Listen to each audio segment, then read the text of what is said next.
so talking about Viennese waltz full bronze, we're going to create a combination starting from a half a reverse, going to a crossbody lead with underarm turn, having the explosions, and then in the very end we're going to do the step point, or also called side-by-side fan, exiting it and dancing half a reverse turn.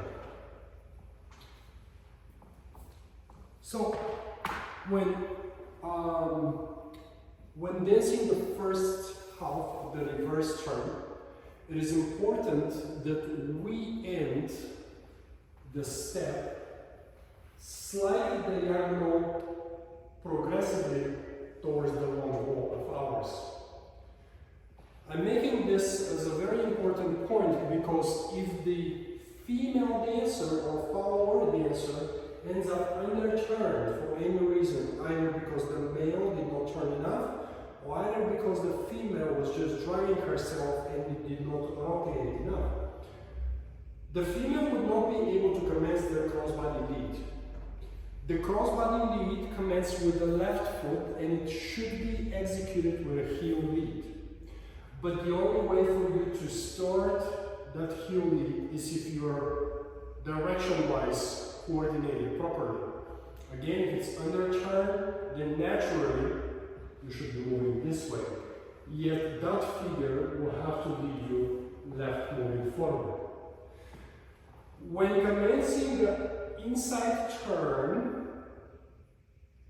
getting into the crossbody lead, and obviously explosions after, you have to make sure that you commence with a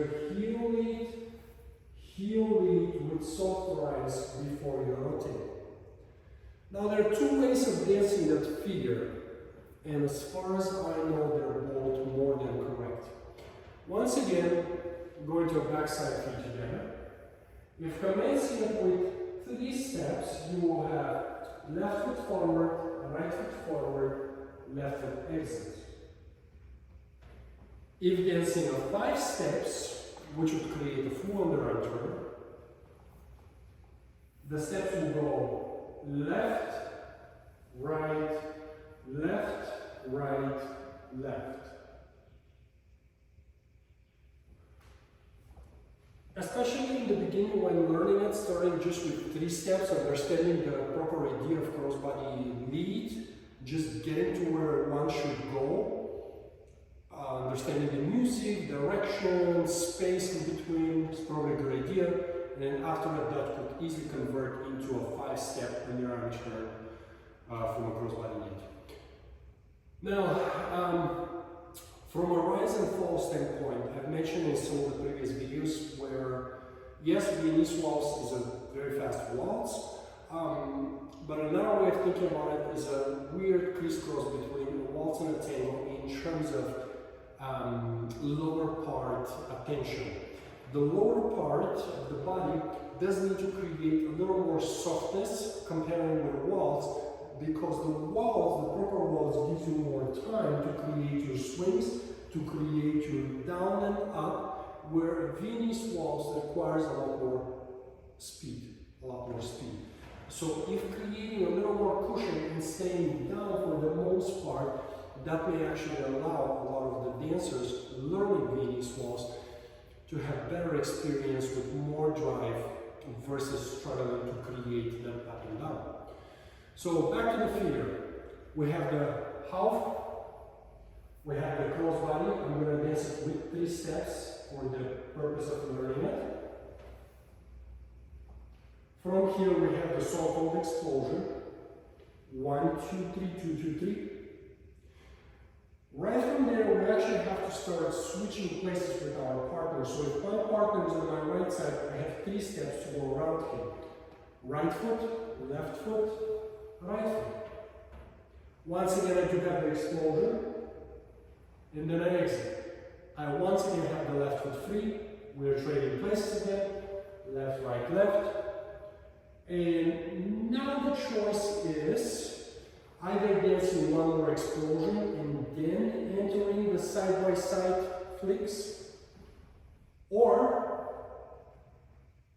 just going to the side-by-side. for 1, 2, 3. That particular figure very much will look like tango. It is the same actually. Music and timing. So I'll dance it this way around. I'll go with 1, 2, 3. As you can see, diagonal, not there, diagonal. Left foot free, we change weight because we place the feet together. Down, heel lead, first step. 1, 2, 3, or left foot free. 1, 2, and 3, in. Explosion, closing, right foot free. 1, 2, 3. Explosion, closing. 1, 2, 3. 2 options, explosion, closing, forward, or straight to forward. 1, 2, 3, 2, 2, 3. One more thing about specifically those side steps towards the end and the way that they should and they could be danced.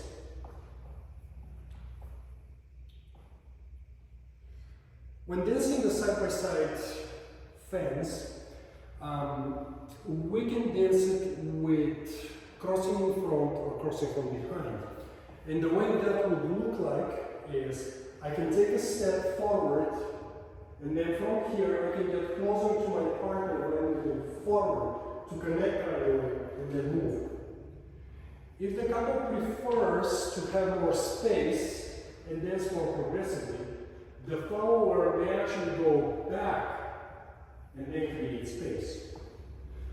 Some of the very important things that one must follow, regardless of, those are minor choices that I've seen them being danced by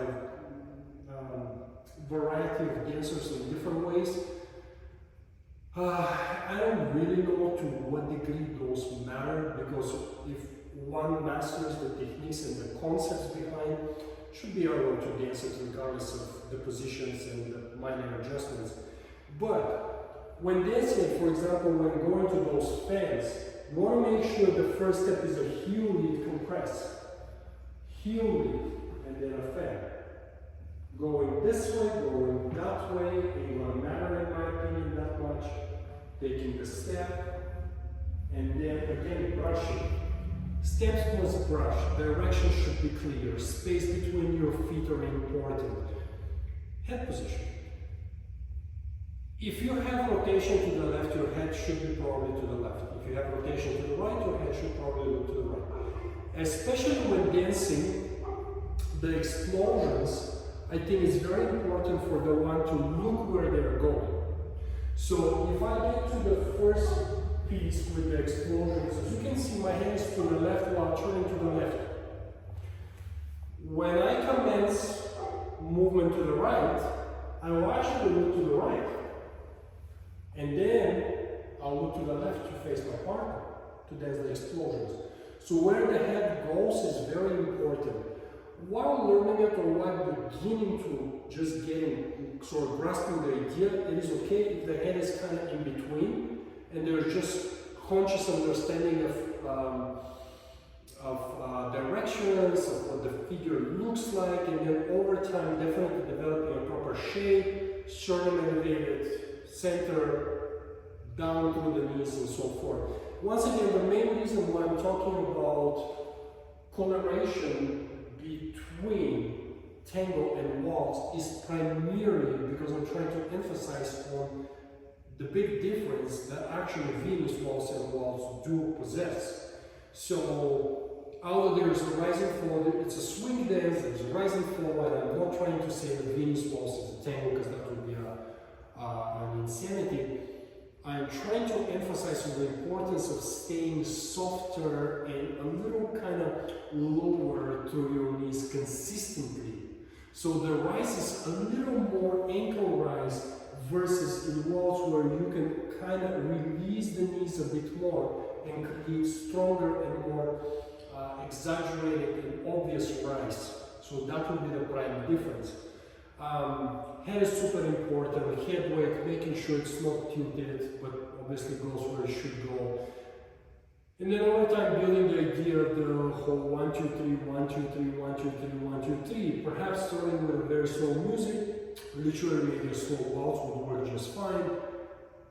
Then a normal Viennese waltz being slowed down with at least 25%, and then in the end, obviously trying the American smooth Viennese waltz.